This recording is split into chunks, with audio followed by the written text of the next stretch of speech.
Lawrence Schiller, let's bring you in. He's on the phone. He is the author of Perfect Murder, Perfect Town, and you wrote the book on this case. And you know all of these details that, especially years ago, we talked about ad nauseum, poring over them, and they became so convoluted. Tell me, are you shocked? I'm not shocked because, you know, there's always quiet before the storm, and for the last 2 years, Mary Lacy has kept this very close to the chest. And I knew from a previous discussion I had with Lou Smith and several people about 5-6 months ago that they were investigating some sex offenders that had been previously on a list, but now the list had gotten very short. And obviously this gentleman was one of the people that was on that short list. You know, if there is a DNA match to the DNA found in JonBenet's underpants, which coincidentally was manufactured in Thailand, you know, that's another step in a potential conviction to bring the evidence beyond a reasonable doubt. But I think the crucial evidence really is, where was this man, what were his activities on the day of the murder, and also, if in fact there is a partial confession, you know, is this confession obtained by lawful means so that it will stand up in a court of law? It's my understanding that the United States Immigration and Customs people were involved. Obviously, they've been tracing his travel plans. And, you know, all of this is important in a investigation. With all the leaks that took place in this case from day one from the Boulder Police Department, I mean, we have to say that since Mary Lacy became the DA, she certainly has turned a new page on how to investigate this case. Our legal analyst, NBC legal analyst Dan Abrams, has been making an excellent point for about the past hour, and that is these details of this case, every single last one of them, has been poured over again and again and again and again. How is it possible this suspect could possibly come up with anything that we don't already know? Well, I think there are hundreds and hundreds of details of this case that has not been made public. In a recent documentary I did for Court TV, I revealed facts that had not been revealed before, and there were other facts I was told that couldn't be told to me. Yes, there are tremendous amount of facts about the room in which JonBenet was found, whether the body was dragged there, whether it was placed there, the angle in which the body was. You know, you can't just take all of this information from John Ramsey's police interviews. You know, where she was murdered, does it coincide with where the police felt she was actually murdered outside of the room in which she was found, which was called the wine cellar? You know, with the digital penetration, was there in fact digital penetration? Was it with part of the weapon? You have to remember that a piece of the garrote is still missing. You know, what happened to that third piece? There's a piece which was in the paint tray, a piece which is the handle, and then I'm sorry, I missed that. A piece of what is missing? The garrote, the handle of the garrote. Okay. Which was used to strangle her. She was hit over the head with a blow that eventually caused her death. The question was, they never found that murder weapon. They thought it was a flashlight, they thought it was a baseball bat, they thought it was a golf club. None of that panned out.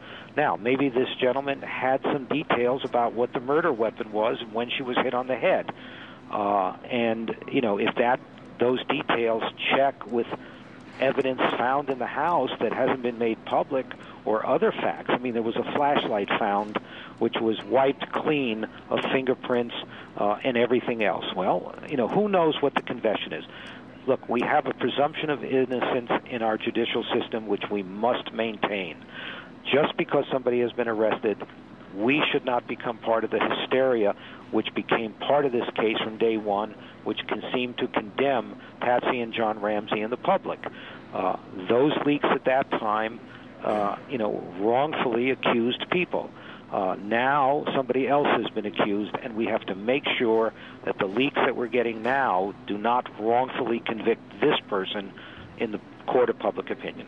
Let me ask your opinion, because I know that you are uniquely familiar with this particular case, having written the book. By the way, we're talking to Lawrence Schiller, author of Perfect Murder, Perfect Town, a book about the murder of JonBenet Ramsey and the investigation that followed.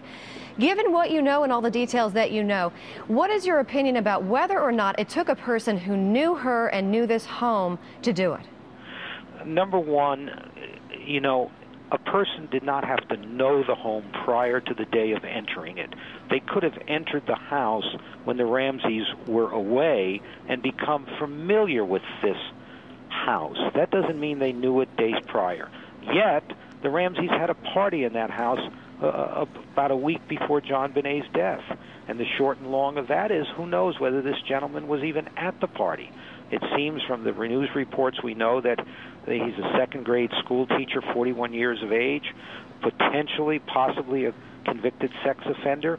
Who knows whether the Ramseys even knew him or not in passing. All of this will come out eventually, and the facts will then fill the voids. Have you been in contact with anybody in Boulder today, whether authorities or other contacts that you have involving this case? Yeah, and if so, tell us what people are saying about this today. Well, number one, they're all saying Mary Lacy kept this close to the chest, and she didn't fall into the same well that the Boulder Police Department fell in 10 years ago. That's what they're saying, and the woman has to be commended if she led this investigation. I also think the fact that the Ramseys were told and they kept it close to the chest is a surprise to everybody, because, Lynn Wood has been representing them, and, obviously everybody felt this was a good lead. And now an arrest has been made in Bangkok. Now, does that mean because the person was there for some other reason, or that he fled there? I mean, if the if ICE was involved, the immigration and customs people, maybe they were monitoring his travel for the Boulder Police Department. ICE was involved in some aspect of this case. ICE? Yes, that's immigration, customs. Sorry, okay. It's like the police force for the immigration and customs department. Okay, thank you for clearing that up. I wasn't sure what you were talking about there. What do you know about how this came about? Is there one person or several people responsible? Was there one person who just stuck to their guns and just really stayed on top of this? I know there have been several people involved in the case, and there were some people from Telluride who came down to help Mary Lacy and then went back to their job. I have no idea. All I can say is that, Lou Smit has felt from day one, based on his experience of solving over 180 murder cases, that this had to be a case by a sex offender. And if, in fact, there is a trial and this person is convicted or confesses to the crime, and there is a conviction beyond a reasonable doubt, and he is a sex offender, then you got to say Lou Smit knew what it was all about. Now, if it does go this way, we know who will be vindicated. That much is absolutely clear. But who is going to come out looking terrible here if this does lead to a conviction of this person who's been arrested in Bangkok? Well, I think, the Boulder Police Department, the officers that worked the case the first weeks, they jumped to a conclusion.